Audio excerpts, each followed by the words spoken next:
नमस्कार दोस्तों। आज हम लोग शुरू करते हैं पर्यावरण। पर्यावरण के अंतर्गत कुछ थ्योरी के क्वेश्चंस रहेंगे आपको, और उसी के माध्यम से हम आप सभी लोगों को वन लाइनर क्वेश्चन बताएंगे, और जो आपके एग्ज़ाम से रिलेटेड क्वेश्चंस हैं और पूछे भी बहुत ज़्यादा जाते हैं। तो सबसे पहले इसके अंतर्गत हम लोग जान लेते हैं कि पारिस्थितिकी होता क्या है, जिसे इकोलॉजी बोला जाता है। ठीक है, इस शब्द का प्रयोग सबसे पहले अर्नेस्ट हैकल ने किया था 1869 ईस्वी में। और इसमें जो है जीवधारियों के पर्यावरण पर एवं पारस्परिक प्रभावों का अध्ययन किया जाता है। ठीक है, जो भी जीवधारी होते हैं, पेड़ पौधे होते हैं, और उनके बीच में जो भी पारस्परिक संबंध होते हैं, उनसे जो पर्यावरण अफेक्टेड होता है, उसका अध्ययन जो है पारिस्थितिकी के अंतर्गत किया जाता है। इस शब्द का प्रयोग सबसे पहले किसने किया था? तो अर्नेस्ट हैकल ने किया था 1869 ईस्वी में। फिर इसके बाद जान लेते हैं हम लोग WWF होता क्या है। तो world wild fund for nature. World wild fund for nature का प्रतीक जो है किसे बोला गया है? इसका फुल फॉर्म सबसे पहले आपको आना चाहिए। तो world wild fund for nature, nature के लिए एक फंड इकट्ठा किया गया था, जिसके लिए एक ऑर्गेनाइजेशन बनाया गया था, जिसे WWF बोलते हैं। ठीक है, और इसका प्रतीक किसे बनाया गया था? तो इसका प्रतीक जो है जायंट पांडा को नियुक्त किया गया था। ठीक है, एक जानवर है जिसे जायंट पांडा को WWF का प्रतीक चिन्ह नियुक्त किया गया था। ठीक है, अगला पॉइंट बात कर लेते हैं। तो बाघों की अधिकता के कारण मध्य प्रदेश को जो है टाइगर राज्य बोला जाता है। बाघ बहुत ज़्यादा संख्या में पाए जाते हैं। पूरे विश्व में सबसे ज़्यादा बाघ कहाँ पे पाए जाते हैं? मध्य प्रदेश में। पूरे देश में सबसे ज़्यादा बाघ मध्य प्रदेश में पाए जाते हैं, इसलिए मध्य प्रदेश को टाइगर राज्य की संज्ञा दी गई है। और देश का प्रथम राष्ट्रीय नेशनल पार्क जो है हैली नेशनल पार्क है। देश का प्रथम, ठीक है, आपको याद रखना है, देश का प्रथम राष्ट्रीय नेशनल पार्क किसे बनाया गया था? तो हैली नेशनल पार्क को बनाया गया था। और कब बनाया गया था? 1935 ईस्वी में। ठीक है, और इसका अन्य नाम भी है। इसका अब जो है, इसका पुराना नाम पहले हैली नेशनल पार्क था, अब इसे जो है कॉर्बेट नेशनल पार्क के नाम से जाना जाता है, जो नैनीताल में स्थित है। ठीक है, उत्तराखंड में स्थित है। अब बात कर लेते हैं अगले क्वेश्चंस की, जो वन लाइनर आपके पेपर में पूछा जाता है कि ध्वनि को नापने की इकाई क्या होती है? तो ध्वनि को नापने की इकाई डेसिबल बोला जाता है। ठीक है, ध्वनि को नापने की इकाई डेसिबल होती है। ठीक है, और जो है 45 से 55 के बीच में होनी चाहिए। ठीक है, ओजोन परत हेतु, ओजोन परत की खोज किसने की थी? डॉप्सन। ओजोन परत की नापने की इकाई डॉप्सन होती है। ठीक है, और ध्वनि को नापने की इकाई डेसिबल, ये आपको याद रखना है। और भूकंप हेतु, भूकंप को कौन से यंत्र के द्वारा नापा जाता है कि कितनी तीव्रता का भूकंप आया हुआ है? तो भूकंप को नापने के लिए हम लोग सिस्मोग्राफ यंत्र का प्रयोग करते हैं। किसका प्रयोग किया जाता है? सिस्मोग्राफ यंत्र का प्रयोग जो है भूकंप की तीव्रता नापने के लिए करते हैं। अब बात करते हैं अगले वन लाइनर्स क्वेश्चन की। तो इको मार्क जो है पर्यावरणीय शुद्धता का चिन्ह होता है। ठीक है, इको मार्क क्यों लगाया जाता है? इससे पर्यावरण की कितनी ज़्यादा शुद्धता है, इसका एक प्रतीक चिन्ह होता है इको मार्क। ठीक है, एग मार्क क्या होता है? एग मार्क और इको मार्क में क्या अंतर होता है? तो आप लोग जान लीजिए। इको मार्क पर्यावरण की शुद्धता का चिन्ह होता है, जबकि एग मार्क जो है खाद्यान्न शुद्धता का चिन्ह होता है। अर्थात कोई भी खाद्य मटेरियल जो है हम लोग मार्केट से परचेज करते हैं, कितना ज़्यादा प्योर है, इसकी जो पहचान जो है एग मार्क के द्वारा की जाती है। अब अगला वन लाइनर क्वेश्चन है कि डीएनए फिंगरप्रिंट जो है अनुवांशिकता निर्धारण प्रणाली होती है। ठीक है, डीएनए फिंगरप्रिंट के माध्यम से आप लोग अनुवांशिकता निर्धारित कर सकते हो कि ये बच्चा जो है किसका है और ये किस स्कूल से बिलोंग करता है। ठीक है, उसके माता पिता की आप लोग पहचान कर सकते हैं। रेड डाटा बुक जो है संकटग्रस्त जीवों से संबंधित पुस्तक होती है। रेड डाटा बुक में किसका कलेक्शन होता है? तो जो संकटग्रस्त जीव हैं, जीव जंतु होते हैं जो विलुप्त होने की कगार पर है, उनका जो विवरण जो है रेड डाटा बुक के अंतर्गत लिखा जाता है। और अगली हमारी होती है बुक होती है green data book. Green data book के अंतर्गत जो है प्रजाति विविधता से संबंधित पुस्तक होती है। ठीक है ना, कौन कौन सी प्रजातियां इस पूरे ग्लोब में पाई जाती हैं, उनका जो विवरण जो है ग्रीन डाटा बुक के अंतर्गत दिया जाता है। प्रोजेक्ट टाइगर का प्रारंभ जो है 1973 में हुआ था। प्रोजेक्ट टाइगर का प्रारंभ कब हुआ था? 1973 में जो है प्रोजेक्ट टाइगर शुरू किया गया था। और अगला आपकी परियोजना है घड़ियाल संरक्षण परियोजना। घड़ियाल संरक्षण परियोजना की शुरुआत जो है 1976 में की गई थी। 1976 ईस्वी जो है घड़ियाल संरक्षण परियोजना की शुरुआत की गई थी। और अगला है आपका गैंडा संरक्षण परियोजना। तो गैंडा संरक्षण परियोजना की शुरुआत 1996 में की गई थी। कब की गई थी? 1996 में गैंडा संरक्षण परियोजना की शुरुआत की गई। गिद्ध संरक्षण परियोजना की शुरुआत 2002 में की गई थी। कब की गई थी गिद्ध संरक्षण परियोजना की शुरुआत? 2002 में। तो आपको पेपर में पूछा जाता है कि टाइगर प्रोजेक्ट कब शुरू किया गया, घड़ियाल प्रोजेक्ट कब शुरू किया गया, गैंडा संरक्षण परियोजना कब शुरू की गई, गिद्ध संरक्षण, तो ये आपको बनना चाहिए, ठीक है। और अगला है आपका हाथी परियोजना। हाथी परियोजना जो है 1992 से शुरू की गई थी। और अब अगला पॉइंट है आपका कि सर्वाधिक वन जो है मध्य प्रदेश में है। सबसे ज़्यादा वन का जो है मध्य प्रदेश में है, लेकिन क्षेत्रफल की दृष्टि से सबसे ज़्यादा मध्य प्रदेश में है, ठीक है। लेकिन अगर वनों का प्रतिशत देखा जाए तो सबसे ज़्यादा मिजोरम राज्य में है, ठीक है। वन सबसे ज़्यादा प्रतिशत के हिसाब से देखें तो मिजोरम राज्य में है। अगला पॉइंट आता है आपका कि राष्ट्रीय वन नीति के अनुसार अगर देखा जाए तो वन जो है 33% भाग में है। टोटल 33% भाग में होना चाहिए। और पहाड़ी क्षेत्रों में जो है समतल भूमि पर 33% क्षेत्रों में और पहाड़ी क्षेत्रों पर 66% क्षेत्र में होना चाहिए। जबकि वर्तमान में वन एवं वन अनाच्छादित क्षेत्र जो है 24.16% है। वर्तमान में कितना है? 24.16% जो है वनों का संरक्षण है, ठीक है। यहाँ पर पेड़ पौधे पाए जाते हैं एवं घास भूमियाँ पाई जाती हैं। वन अनुसंधान केंद्र देहरादून उत्तराखंड में स्थित है। वन अनुसंधान केंद्र कहाँ स्थित है? ये भी आपसे क्वेश्चन पूछा जाता है। तो वन अनुसंधान केंद्र जो है देहरादून में स्थित है, ये आपको जानना जरूरी है। वन आयोग के अध्यक्ष कौन है? ये भी आपको जानना बहुत ज़रूरी है। तो वन आयोग के अध्यक्ष जो हैं वी एन कृपाल को जो है वन आयोग के अध्यक्ष नियुक्त किया गया है। वनों से संबंधित 2 आंदोलन चलाए गए थे, ठीक है ना। पहला आंदोलन तो ज़्यादातर सभी लोग जानते हैं, जिसे सुंदरलाल बहुगुणा द्वारा चलाया गया था, चिपको आंदोलन। और दूसरा आंदोलन है आपका अपिक्को आंदोलन, ठीक है ना। अपिक्को आंदोलन भी जो है वनों से संबंधित आंदोलन चलाया गया था, ठीक है। अगला पॉइंट डिस्कस कर लेते हैं हम लोग। तो अगला पॉइंट है आपका कि रेड डाटा बुक के अनुसार भारत में जो है 450 जीव जंतुओं की प्रजातियां संकटग्रस्त हैं, ठीक है ना। कितनी प्रजातियां संकटग्रस्त हैं? 450 जीव जंतुओं की प्रजातियां जो हैं संकटग्रस्त हैं। इसके अंतर्गत कौन कौन से जीव जंतु आते हैं? इसके अंतर्गत घड़ियाल, सुनहरी बिल्ली, रेड पांडा, तेंदुआ, बाघ, सुनहरा लंगूर इसके अंतर्गत शामिल किए गए हैं, ठीक है ना। जो सबसे ज़्यादा संकटग्रस्त प्राणी हैं उनको यहाँ पर बताया गया है। घड़ियाल, सुनहरी बिल्ली, रेड पांडा, तेंदुआ, बाघ, सुनहरा लंगूर, ठीक है। मरुस्थल में उगने वाले जो पौधे होते हैं, मरुस्थल मतलब जहाँ पे सबसे ज़्यादा पत्थर होते हैं, ठीक है, अर्थात मरुभूमि होती है जहाँ पे पेड़ पौधे नहीं उग सकते, उन पौधों को क्या बोला जाता है? उनको जो है जीरोफाइट के नाम से जाना जाता है, ठीक है। किस नाम से जाना जाता है? जीरोफाइट के नाम से जानते हैं। अब कुछ और बातें हम आपको बता देते हैं। तो देखिए पर्यावरण संरक्षण। तो पर्यावरण संरक्षण क्या है कि संविधान के अनुच्छेद 48A में इसकी बात की गई है। पर्यावरण संरक्षण की बात कौन से अनुच्छेद में की गई है? 48A के अनुसार नीति निर्देशक सिद्धांत भाग 4। नीति निर्देशक सिद्धांत की बात किस भाग में की गई है? भाग 4 में की गई है, ठीक है। संविधान में टोटल कितने भाग हैं? तो टोटल 22 भाग हैं, ये आपको याद रखना है। संविधान के अनुच्छेद 48A में राज्य में कर्तव्य के रूप में परिभाषित किया गया है। इसे 42वें संविधान संशोधन 1976 में इंदिरा गांधी के काल में जोड़ा गया था। कौन से काल में जोड़ा गया था? इंदिरा गांधी के काल में 42वें संविधान संशोधन 1976 को जोड़ा गया था और इसे लघु संविधान भी बोला जाता है। नागरिक के मौलिक कर्तव्य भाग 4A और अनुच्छेद 51A के रूप में पर्यावरण रक्षा 42वें संशोधन द्वारा जोड़ा गया था। तो ये तो हो गई संशोधन की बात संविधान से रिलेटेड। अब आगे बात करते हैं इसी में कि मूल अधिकार के अनुच्छेद 21 में जो है प्राण एवं दैहिक स्वतंत्रता की बात की गई है। अनुच्छेद 21 में प्राण एवं दैहिक स्वतंत्रता की बात कही गई है। में स्वच्छ पर्यावरण को मूल अधिकार के रूप में सुप्रीम कोर्ट द्वारा शामिल होना घोषित किया गया है, ठीक है।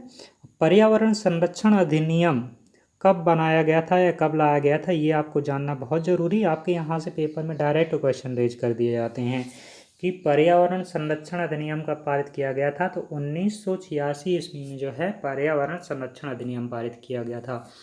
और वन्य जीव संरक्षण अधिनियम, तो वन्य जीव संरक्षण अधिनियम जो है 1972 ईस्वी में वन्य जीव संरक्षण अधिनियम पारित किया गया। और वन संरक्षण अधिनियम, तो वन्य जीव मतलब यहाँ पे जीवों को संरक्षण दिया जा रहा है। वन संरक्षण अर्थात पेड़ पौधों को संरक्षण 1980 ईस्वी में पारित किया गया।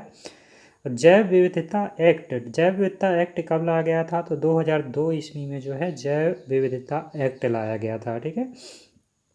जल प्रदूषण अधिनियम, तो जल प्रदूषण अधिनियम जो है 1974 ईस्वी में जल प्रदूषण अधिनियम, ठीक है, अर्थात जल जो प्रदूषित होता है उसको साफ करने की जिम्मेदारी जो है हम आम नागरिकों की होती है और गवर्नमेंट इसमें अपना रोल अदा करती है। ठीक है। इसके लिए अधिनियम जो है 1974 में बनाया गया था। नई राष्ट्रीय वन नीति, वन नीति जो है नई राष्ट्रीय वन नीति कब लाई गई थी, तो 1988 ईस्वी में जो है नई राष्ट्रीय वन नीति को लाया गया था, लागू किया गया था। ठीक है। अब कुछ इम्पोर्टेंट खोज के बारे में हम आपको डिस्कस कर लेते हैं। यहाँ पर एक टेबल बना हुआ है, कुछ क्षेत्र एवं उनके जनक के नाम। तो देखिए यहाँ पर हम आपको बता देते हैं कि पर्यावरण शिक्षा के पिता जो है पैट्रिक गेडीज को जो है पर्यावरण शिक्षा के पिता के नाम से जाना जाता है। ठीक है। और पारिस्थितिकी जो शब्द होता है जिसे इकोलॉजी बोला जाता है, इसके पिता जो है अर्नेस्ट हैकल को बोलते हैं। पारिस्थितिकी जो पिरामिड बनते हैं, ठीक है ना, इसका पिता जो है चार्ल्स एल्टन को बोला जाता है। ठीक है ना, चार्ल्स एल्टन को जो है पारिस्थितिकी पिरामिड का पिता बोला जाता है। जैव विविधता, देखिए जैव विविधता क्या होता है, तो ईओ विल्सन ने जो है जैव विविधता की खोज की थी, इन्हें जैव विविधता का पिता बोलते हैं। और अम्ल वर्षा का पता किसने लगाया था, तो रॉबर्ट स्मिथ ने जो है अम्ल वर्षा की पिता के नाम से इनके पितामह बोले जाते हैं, जनक बोले जाते हैं। पारिस्थितिकी तंत्र क्या होता है, एमजी टांसले ने जो है पारिस्थितिकी तंत्र की खोज की थी। टांसले को जो है पारिस्थितिकी तंत्र का पिता बोला जाता है। ओजोन परत 6, ये क्या होता है ओजोन परत 6, तो फोरमैन को जो है ओजोन परत 6 का पिता बोलते हैं। ओजोन की खोज किसने की थी, तो पैट्रिक स्कोनविल ने जो है ओजोन की खोज की थी। तो ये क्वेश्चन आपके पेपर में डायरेक्ट पुटअप कर दिए जाते हैं। ठीक है। तो ये आपको याद रखना पड़ेगा, इसका आप लोग स्क्रीनशॉट ले लीजिए जिससे आपको पता चल सके, और इस टेबल को अपनी कॉपी में बना लीजिएगा जिससे आपको सारी चीज़ें याद रख सको और इनको बार बार रिवाइज करना है आपको। अब कुछ और इम्पॉर्टेंट घटनाओं के बारे में डिस्कस कर लेते हैं जो आपके पर्यावरण से रिलेटेड हैं और पेपर में ज़रूर पूछे जाते हैं। तो चलिए हम आप बात कर लेते हैं यहाँ पे कि विश्व के विनाशकारी पर्यावरणीय दुर्घटनाएं कौन कौन से हुई थी। तो सबसे पहले तो चेरनोबिल जो कब घटनाएं हुई थी, यह 1986 ईस्वी में हुई थी और यूक्रेन में हुई थी। कौन से देश में हुई थी, यूक्रेन में हुई थी। ठीक है। दूसरी जो विश्वव्यापी सबसे बड़ी दुर्घटना थी, तो भोपाल स्थित यूनियन कार्बाइड, कब यह घटना कब हुई थी, तो 2 दिसंबर 1984 ईस्वी को जो है भोपाल में स्थित यूनियन कार्बाइड फैक्ट्री से जो है मिथाइल आइसोसाइनेट गैस का रिसाव हुआ था, जिससे बहुत ही ज़्यादा जनधन की हानि हुई थी। ठीक है। और इसका प्रभाव आज भी देखने को मिलता है, बच्चे लूले लंगड़े पैदा होते हैं। अब आगे बात करते हैं कि फुकुशिमा रिएक्टर से सुनामी से, ठीक है, फुकुशिमा जो है एक रिएक्टर था, वो सुनामी से 2011 में जो है विकिरण से हजारों लोग प्रभावित हुए थे। रिएक्टर से क्या है विकिरण उत्सर्जित हुए जिससे हजारों लोग प्रभावित हुए थे। अब ये घटना कब हुई थी ये आपको याद रखना है, तो 2011 ईस्वी में हुई थी। तो ये थे कुछ इम्पोर्टेंट फैक्ट जो आपको जानना जरूरी है। कुछ और भी बातें हम आपको बता देते हैं कि डाउन टू अर्थ जो है पर्यावरण वैज्ञानिक सुनीता नारायण की पुस्तक है। डाउन टू अर्थ पुस्तक का लेखक कौन है, तो सुनीता नारायण जो है डाउन टू अर्थ पुस्तक की लेखिका हैं। ठीक है। इनकी संस्था जो है centre for science and environment है। इनकी संस्था का क्या नाम है, centre for science and environment. ये सभी क्वेश्चन जो हमने आपको बताए ये आपके पर्यावरण से रिलेटेड बहुत ही इंपॉर्टेंट क्वेश्चन है, यहाँ से आपके पेपर में क्वेश्चन जरूर पूछे जाएंगे। शीतल पेय में घातक,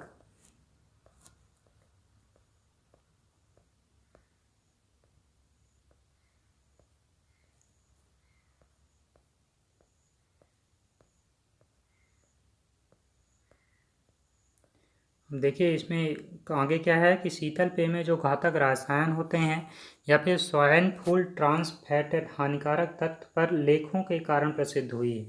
ठीक है, अब आगे बात करते हैं कि ग्रीन क्या होता है, जीएनपी जिसे बोला जाता है। तो ग्रीन विश्व बैंक द्वारा प्रयुक्त इस शब्दावली का अर्थ क्या होता है, जीएनपी का अर्थ क्या होता है कि किसी देश द्वारा प्राकृतिक संसाधनों को सुरक्षित रखते हुए विकास करना जो है जीएनपी बोला जाता है। ठीक है, और बायोडिग्रेडेबल, देखिए बायोडिग्रेडेबल का मतलब क्या होता है कि ऐसी वस्तु जो प्रकृति रूप से बैक्टीरिया आदि द्वारा नष्ट हो गए हैं और प्राकृतिक तत्वों में शामिल हो गए हैं, बायोडिग्रेडेबल कहलाती हैं। ऐसी वस्तुएं जो प्राकृतिक रूप से बैक्टीरिया आदि द्वारा नष्ट हो गए हैं, किससे नष्ट हो गए हैं, बैक्टीरिया की वजह से नष्ट हो गए हैं और प्राकृतिक तत्वों में शामिल हो गए हैं, बायोडिग्रेडेबल कहलाते हैं। ठीक है, शांत घाटी, तो शांत घाटी कहाँ पे स्थित है, तो भारत के केरल राज्य में शांत घाटी क्षेत्र स्थित है। भारत में केरल राज्य का वह भौगोलिक क्षेत्र जो जैव विविधता में संपन्न है, शांति घाटी कहलाता है। ठीक है, अब एक पॉइंट तो आप लोग जानते ही होंगे, ये क्वेश्चन बार बार रिपीट होता है आपके पेपर में कि जैट्रोफा, जैट्रोफा जो है जिसे क्या है रतन जोत के नाम से जाना जाता है। तो जैट्रोफा रतन जोत को जो है बायोडीजल पौधा माना जाता है। ठीक है, और विश्व में सर्वाधिक जैव विविधता ब्राज़ील के वनों में पाई जाती है, जबकि भारत में जैव विविधता केरल के शांत घाटी में पाई जाती है। विश्व में सबसे ज़्यादा जो है ब्राज़ील में पाई जाती है, लेकिन अगर भारत की बात की जाए तो भारत में सबसे ज़्यादा जो है केरल के शांत घाटी क्षेत्र में, जिसे साइलेंट वैली के नाम से जाना जाता है, यहाँ पर भारत में सबसे ज़्यादा जैव विविधता पाई जाती है। अब कुछ और इम्पॉर्टेंट फैक्ट जो हम आपको बताने वाले हैं, ओजोन परत 6, इससे रिलेटेड क्वेश्चन तो आपके पेपर में ज़रूर उठेंगे। तो देखिए ओजोन परत 6 ये क्या होता है, ओजोन लेयर डिके बोलते हैं। ठीक है, ओजोन परत कहाँ पे पाई जाती है, तो समताप मंडल में, समताप मंडल में जो है ओजोन परत पाई जाती है। समताप मंडल में मौजूद ओजोन परत जो है पृथ्वी की छतरी, अम्ब्रेला ऑफ अर्थ, इसको किसकी संज्ञा दी गई है, अम्ब्रेला ऑफ अर्थ, अर्थात पृथ्वी की संज्ञा की, छतरी की संज्ञा जो है ओजोन परत को दी गई है, क्योंकि यह सूर्य की परावैंगनिक किरणों को क्या करती है, सूर्य से आने वाली जो हानिकारक परावैंगनिक किरणें होती हैं इनको अवशोषित करने का कार्य करती है और हमारी पृथ्वी को सुरक्षा प्रदान करती है। और सर्वप्रथम इसके क्षय या फिर डीके का पता जो है फोरमैन ने लगाया था, मतलब इससे पृथ्वी को नुकसान पहुंच रहा है इसका पता सबसे पहले किसने लगाया, तो फोरमैन ने लगाया था। ये आपको ज़रूर याद रखना है, इसको आप लोग अपनी कॉपी में लिख लीजिए। और अगला है कि अंटार्कटिका में जो क्षय हो रहा है उसकी सर्वाधिक समस्या है। अंटार्कटिका जो है सबसे उत्तरी भाग में स्थित है, जैसे ये वर्ल्ड का मैप हो गया मान लो आप, तो वर्ल्ड के मैप में सबसे उत्तरी क्षेत्र में जो है अंटार्कटिका स्थित है, यहीं पे ग्रीनलैंड भी है। ठीक है, यहाँ पे आर्कटिक हो गया और यहाँ पे अपना रसिया हो गया, फिर नीचे चाइना हो गया, फिर इंडिया हो गया, यहाँ पे अमेरिका हो गया, उत्तरी अमेरिका, दक्षिणी अमेरिका, यहाँ पे आपका क्या हो जाएगा, ये आपका अफ्रीका वाला क्षेत्र हो गया, यहाँ पे यूरोप हो गया। तो ये जो है आपका ये अंटार्कटिका यहाँ पर स्थित है और ये सबसे ज़्यादा ऊंचाई पर स्थित होने की वजह से सबसे ज़्यादा क्षय जो है यहीं पर हो रहा है। ठीक है, यहाँ की बर्फ़ लगातार पिघलती जा रही है सबसे ज़्यादा टेम्परेचर की वजह से। इसे डॉप्सन इकाई से नापा जाता है। ठीक है, इसे किसके द्वारा नापा जाता है, तो डॉप्सन इकाई के माध्यम से नापा जाता है। अब अगला है आपका कि क्लोरोफ्लोरोकार्बन, तो ये आप लोग जानते होंगे, क्लोरोफ्लोरोकार्बन जिसे CFC के नाम से जाना जाता है, methyl bromide, nitrous oxide, N2O आदि से ओजोन प्रभावित होती है। कौन कौन सी गैसें हैं जिनसे ओजोन प्रभावित होती है, इनका नाम याद रखना है आपको। क्लोरोफ्लोरोकार्बन जिसे CFC बोलते हैं, मिथाइल ब्रोमाइड, नाइट्रस ऑक्साइड, इनसे जो है ओजोन परत प्रभावित होती है। ठीक है, और आधुनिक refrigerator, air conditioner, spray, paint, foam के उत्पादों से CFC पैदा होती है। क्लोरोफ्लोरोकार्बन कहाँ से पैदा होती है, तो जो आप लोग रेफ्रिजरेटर फ्रिज का यूज करते हो यहाँ से, एयर कंडीशन जो आप लोग यूज करते हैं, स्प्रे का जो यूज करते हैं, और पेंट जो घरों में किया जाता है, और फोम, इन सभी से जो है CFC पैदा होती है। ठीक है, इससे जो है त्वचा, आँखें प्रभावित होने के साथ साथ जैव विविधता को खतरा होता है। CFC से क्या होता है कि मनुष्य की त्वचा प्रभावित होती है और आँखों को भी खतरा होता है और जैव विविधता को भी खतरा होता है। तो सबसे पहले त्वचा एवं आँखों को खतरा होता है, ये आपको जानना है। जैव विविधता को खतरा तो सबको पता है कि क्लोरोफ्लोरोकार्बन से हमारा एनवायरनमेंट प्रभावित होता है। अच्छा विकल्प वृक्षारोपण एवं सीएफसी उत्सर्जन पर रोक लगाना है। सबसे अच्छा विकल्प क्या हो सकता है कि ज़्यादा से ज़्यादा हमें वृक्ष लगाना चाहिए, वृक्षारोपण करना चाहिए एवं सीएफसी के उत्सर्जन पर रोक लगाना चाहिए। जितना ज़्यादा से ज़्यादा कंट्रोल हो सके उसको कंट्रोल करने की कोशिश करना चाहिए।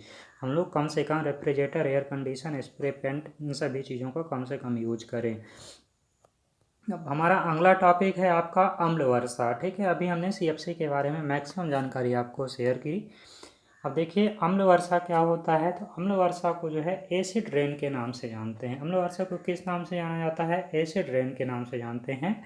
अम्ल वर्षा के कारण सल्फर डाइऑक्साइड का वायुमंडल में सल्फ्यूरिक एसिड बनना। अम्ल वर्षा में सबसे ज़्यादा उत्तरदायी कौन सी होती है? तो सल्फर डाइऑक्साइड जो है अम्ल वर्षा के लिए सबसे ज़्यादा उत्तरदायी होती है। और वायुमंडल में और इसके अलावा जो है H2SO4 का बनना और वर्षा के साथ जल के pH मान का कम होना, धरातल पर गिरना ही अम्ल वर्षा कहलाता है। वर्षा के साथ जो है जल का pH मान कम हो जाता है, बहुत ही ज़्यादा कम होता है। जिससे तब धरातल पर जब गिरती है तो जैसे आप लोगों ने सुना होगा कि ताजमहल, उसकी जो टाइल्स लगी उनका कलर जो है येलो कलर का होता जा रहा है। तो अम्ल वर्षा के एसिड रेन की वजह से है। सल्फर डाइऑक्साइड गिरती है तो उसे रिएक्शन करने के बाद उसके कलर को कन्वर्ट कर देती है। ठीक है, बहुत ही ज़्यादा पॉइजनस गैस होती है। इसके अलावा NO2 भी उत्तरदायी होती है इसके लिए। ठीक है, और SO2 को जो है क्रैकिंग गैस के नाम से जाना जाता है। SO2 को और किस नाम से जानते हैं? तो इसे जो है क्रैकिंग गैस के नाम से भी जाना जाता है। अतः इसे पत्थर, मिट्टी, वन एवं जीव जंतु सभी प्रभावित होते हैं। तो देखिए जब पत्थर प्रभावित हो सकता है तो मिट्टी, वन, जीव जंतु ये सभी तो कुछ भी नहीं है। तो ये बहुत सॉफ्ट एवं मुलायम होते हैं इनकी लेयर, लेकिन पत्थर की लेयर तो बहुत टफ होती है। तो ये प्रभावित होता है और साथ साथ मिट्टी, वन, जीव जंतु सभी प्रभावित होते हैं। सबसे ज़्यादा जो है नॉर्वे, स्वीडन एवं भारत आदि सभी देश इससे प्रभावित है। तो सबसे ज़्यादा कौन सा? नॉर्वे, जो सबसे उत्तर में स्थित है, सबसे खुशहाल देश भी है, और स्वीडन और भारत इससे बहुत ज़्यादा प्रभावित होता है। ताजमहल का पीला पड़ना और मथुरा रिफाइनरी से उत्सर्जित होने वाले धुएं अम्ल वर्षा के कारण हैं। ताजमहल का जो पत्थर है वो पीला पड़ रहा है और मथुरा रिफाइनरी से जो धुआं उत्सर्जित हो रहा है इससे भी सबसे ज़्यादा अम्ल वर्षा होने का चांस बन रहा है, जिसके कारण हमारा एनवायरनमेंट प्रभावित होता है। ठीक है, अब कुछ और इम्पोर्टेंट पॉइंट हम आपको बता देते हैं। तो सबसे पहले इसके अंतर्गत हम आपको बताते हैं कि जीवाश्म ईंधन क्या होता है, जिसे फॉसिल फ्यूल के नाम से जाना जाता है। तो जीवाश्म ईंधन के अंतर्गत जो है पेट्रोल आता है, कोयला, डीजल, ये सभी जीवाश्म ईंधन होते हैं। तो जीवाश्म ईंधन बनता कैसे? तो देखिए क्या है, जो जीव जंतु हो गए और पेड़ पौधे हो गए, जब मतलब इनको काट दिया जाता है तो ज़मीन पर गिर जाते हैं और कुछ और लाखों करोड़ों वर्षों तक ज़मीन के अंदर दबे रह जाते हैं। और फिर इन्हीं से जो है हमारा जीवाश्म ईंधन फॉसिल फ्यूल तैयार होता है, जिसे पेट्रोलियम, कोयला, डीजल आदि जीवाश्म ईंधन के रूप में हमें यूज करते हैं और मिलते हैं। ग्रीन हाउस गैसों के उत्सर्जन हेतु उत्तरदायी होते हैं। ग्रीन हाउस गैसों का जो उत्सर्जन है इसके लिए सबसे ज़्यादा कौन उत्तरदायी है? तो जीवाश्म ईंधन। इनके विकल्प के रूप में बायोडीजल एवं एथेनॉल को बढ़ावा दिया जा रहा है। मतलब हम लोगों को इन्वायरमेंट पोल्यूशन जो है इसको कम से कम अगर करना है तो हम लोगों को बायोडीजल एथेनॉल को सबसे ज़्यादा बढ़ावा देना चाहिए। तो एथेनॉल का सूत्र क्या होता है? C2H5OH जो है एथेनॉल का फार्मूला होता है। जेट्रोफा जो है, जिसे रतन जोत के नाम से जाना जाता है, बायोडीजल हेतु सबसे प्रयुक्त पौधा माना जाता है। ठीक है, बायोटेक सिटी जो है लखनऊ को बोला जाता है। बायोटेक सिटी कहाँ पर स्थित है? तो लखनऊ पर स्थित है। और इको स्टेट, हिमाचल प्रदेश को जो है इको स्टेट के नाम से जानते हैं और टाइगर स्टेट के नाम से मध्य प्रदेश को जाना जाता है। ये पॉइंट आपको मेमोराइज रखना है। और अगला है आपका पश्चिमी घाट। पश्चिमी घाट यूनेस्को द्वारा भारत के इस क्षेत्र को जैव विविधता की संपन्नता के कारण अपनी सूची में शामिल किया गया है। तो यूनेस्को पर किसे शामिल किया गया है? तो पश्चिमी घाट को शामिल किया गया है। तो पश्चिमी घाट कौन सा एरिया होता है? तो देखिए जैसे ये आपका प्रायद्वीपीय भारत है, ये पूर्वी घाट हो गया पूरब वाला हिस्सा, और ये आपका पश्चिमी घाट हो गया पश्चिम भारत के, प्रायद्वीपीय भारत का पश्चिम वाला हिस्सा पश्चिमी घाट कहलाता है। ठीक है, इसे यूनेस्को की जैव विविधता की सूची में शामिल किया गया है। और इसी क्षेत्र में केरल राज्य में, यह क्षेत्र जो है केरल राज्य में स्थित है, ये आपको बता रहा है। ठीक है, अब कुछ महत्वपूर्ण पर्यावरणिक दिवस होते हैं जिनको आपको जानना बहुत ही ज़्यादा ज़रूरी है अगर आप पर्यावरण का पेपर देने जा रहे हैं तो सबसे पहले 22 मार्च को जो है जल दिवस के रूप में मनाया जाता है। 22 मार्च को किस दिवस के रूप में मनाते हैं, तो 22 मार्च को जो है जल दिवस के रूप में मनाते हैं। और 22 मई को जैव विविधता दिवस के रूप में मनाया जाता है। 22 मार्च को जल दिवस और 22 मई को जो है जैव विविधता दिवस के रूप में मनाते हैं। और 1 जुलाई को जनसंख्या दिवस के रूप में मनाया जाता है। 1 जुलाई को जनसंख्या दिवस और 11 मई को जो है विज्ञान प्रौद्योगिकी दिवस के रूप में मनाते हैं। 11 मई को विज्ञान प्रौद्योगिकी दिवस के रूप में मनाया जाता है। और 27 सितंबर को जो है पर्यटन दिवस के रूप में मनाते हैं। 27 सितंबर को जो है पर्यटन दिवस के रूप में मनाया जाता है। और 16 सितंबर को जो है ओजोन संरक्षण दिवस के रूप में मनाते हैं। 16 सितंबर को जो है ओजोन संरक्षण दिवस के रूप में मनाया जाता है। ठीक है, ये सभी पर्यावरण दिवस से संबंधित महत्वपूर्ण दिवस हैं या दिन हैं जिनको आप लोग मनाते हैं। इनको आप लोग एक लिस्ट बनाइए, इनको याद रखिए, क्योंकि जो पेपर में 1 या 2 दिवस जरूर पूछे जाते हैं। ठीक है, उनकी थीम क्या थी 2020 में या फिर 2019 में, और यह कब मनाया जाता है। ठीक है, इसकी शुरुआत कब की गई थी, ये सारी चीज़ें आपके पेपर में ज़रूर पूछता है। और 16 अक्टूबर को जो है खाद्य दिवस के रूप में मनाते हैं। और 5 जून को जो है पर्यावरण दिवस के रूप में मनाया जाता है। 5 जून पर्यावरण दिवस के रूप में मनाते हैं। और 8 जून को जो है महासागर दिवस के रूप में मनाते हैं। और 20 मार्च को जो है गौरैया दिवस के रूप में मनाया जाता है। ठीक है, शांति घाटी जैव विविधता के लिए प्रसिद्ध है। शांत घाटी कहाँ पर स्थित है, केरल में स्थित है, जैव विविधता के लिए प्रसिद्ध है। और जैव विविधता में विश्व में भारत का 12वां स्थान है। जैव विविधता की दृष्टि से भारत का विश्व में कौन सा स्थान है, तो यहाँ पर इसका जो है 12वां स्थान लगता है भारत का विश्व में। ठीक है, तो दोस्तों ये कुछ इम्पोर्टेंट टर्म जो हमने आपको बताए, ये सभी चीज़ें आपको याद रखनी है और आपके पेपर में ज़रूर यहाँ से क्वेश्चन पूछे जाएंगे। और ये आपको हम कुछ लास्ट पॉइंट और भी बताने जा रहे हैं जो आपके पेपर के दृष्टिकोण से इम्पोर्टेंट है, तो इनको आप लोग इनकी नोट्स ज़रूर बनाइएगा। चलिए इसमें देखते हैं अगला पॉइंट आपका कि हरित क्रांति शब्दावली से। ठीक है, तो हरित क्रांति का सर्वप्रथम प्रयोग करने वाले कृषि वैज्ञानिक जो है विलियम जे.एस. गॉड थे। ठीक है ना, हरित क्रांति का सर्वप्रथम प्रयोग किसने किया था, तो कृषि वैज्ञानिक क्या था, विलियम जे.एस. गॉड थे। और हरित क्रांति का पिता जो है अमेरिकन कृषि वैज्ञानिक नॉर्मन बोरलॉग को जाना जाता है। ठीक है ना, नॉर्मन बोरलॉग को जो है हरित क्रांति का पिता बोलते हैं। और भारत में जो है हरित क्रांति के पिता जो है प्रोफेसर एम.एस. स्वामीनाथन को बोला जाता है। ठीक है ना, प्रोफेसर एम.एस. स्वामीनाथन को जो है भारत में हरित क्रांति के पिता के नाम से जानते हैं। ठीक है ना, प्रोफेसर एम.एस. स्वामीनाथन। और इन्हीं की पुत्री का नाम क्या है, सौम्या स्वामीनाथन। ठीक है ना, जो WHO के में जो है इस समय पदस्थ हैं। और हरित क्रांति शब्द का प्रयोग जो है कृषि उत्पादन में वृद्धि हेतु किया जाता है। हरित क्रांति का प्रयोग किसके लिए करते हैं, कृषि उत्पादन में ज़्यादा से ज़्यादा प्रोडक्शन लाने के लिए इसका प्रयोग किया जाता है। और हरित क्रांति भारत में जो है खाद्यान्न उत्पादकता को बढ़ाने के लिए 1965 और 66 में लाई गई थी। कब लाई गई थी भारत में, 1965 टू 1966 में लाई गई थी। ये आपको सन जरूर याद रखना है।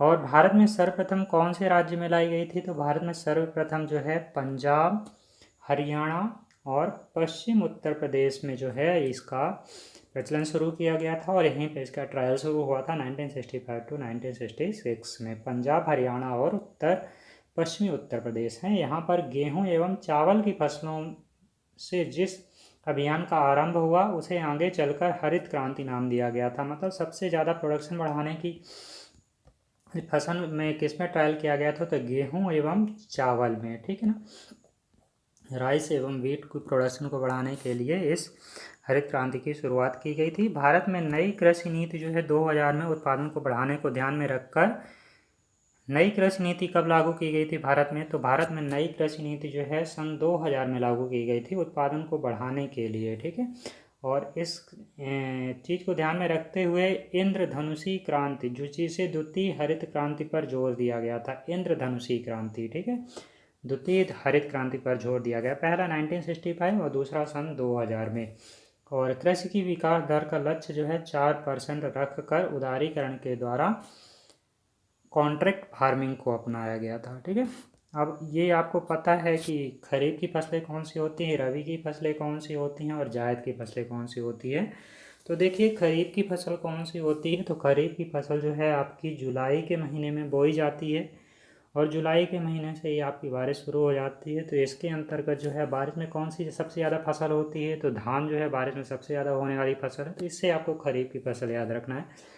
और इसके साथ साथ कौन सी फसलें बोई जाती हैं, तो धान, मक्का, ज्वार, बाजरा, मूंगफली, तिल, कपास, मूंग, उड़द, जूट, तम्बाकू, ये सभी जो हैं खरीफ की फसलें होती हैं। ठीक है, इनके बोने का टाइम पूछ लेता है और इनको किस कैटेगरी के अंतर्गत रखा गया है इन फसलों को, ये भी आपके पेपर में पूछता है कि मूंग या फिर उड़द इनको किस फसल के अंतर्गत रखा जाता है, खरीफ की फसल, रबी की फसल, जायद की फसल, कपास को किसके अंतर्गत रखा गया है, इस तरह के क्वेश्चन पूछते हैं। और रबी की फसल के अंतर्गत जो है रबी के मतलब सबसे ज़्यादा धूप की ज़रूरत किसको होती है, तो गेहूं कब कटता है, गर्मी के मौसम में। तो गेहूं जो है रबी के अंतर्गत, रबी की फसल के अंतर्गत आता है। तो गेहूं, जौ, चना, मटर और तिलहन या राई जिसे बोलते हैं, तो ये जो फसलें होती हैं ये आपकी रबी की फसल बोली जाती हैं। ठीक है, अब अगला है आपका कि जायद की फसल। तो जायद की फसल जो है मार्च एवं अप्रैल में बोई जाती है। और तरबूज, खीरा, ककड़ी, मूंग, उड़द, तरबूज, खीरा, ककड़ी, मूंग, उड़द जो है जायद की फसल के अंतर्गत आता है। तो ये कुछ इंपॉर्टेंट फसलें, उनको कब बोया जाता है और इनका काटने का ड्यूरेशन जो है 3 से 4 मंथ के बाद होता है। लगभग 90 से 120 दिन के बीच में सभी फसलों को काट लिया जाता है। ठीक है, अब कुछ इम्पोर्टेंट क्रांतियाँ या कुछ कृषि से संबंधित शब्दावली जो आपके पेपर में ज़रूर यहाँ से एक न एक क्वेश्चन ज़रूर उठता है कि हरित क्रांति का संबंध जो है खाद्यान्न उत्पादन से था, तो श्वेत क्रांति का संबंध जो है दुग्ध उत्पादन को बढ़ाना था। ठीक है, इसी तरह अमृत क्रांति का मतलब था नदियों को जोड़ने की परियोजना जो है अमृत क्रांति के नाम से जो जाना गया। और इसको सबसे पहले ये परियोजना जो है अमृत क्रांति जो है अटल बिहारी वाजपेयी जी द्वारा शुरुआत की गई थी इनकी। और नीली क्रांति जो है मत्स्य उत्पादन से संबंधित है। और पीली क्रांति का संबंध जो है तिलहन उत्पादन से होता है। और इसी तरह भूरी क्रांति, इसका संबंध जो है ऊर्जा, खाद्य ध्यान से संबंधित होती है। और गुलाबी क्रांति का संबंध जो है झींगा एवं मछली उत्पादन से होता है। ठीक है, गुलाबी क्रांति का संबंध झींगा एवं मछली उत्पादन से।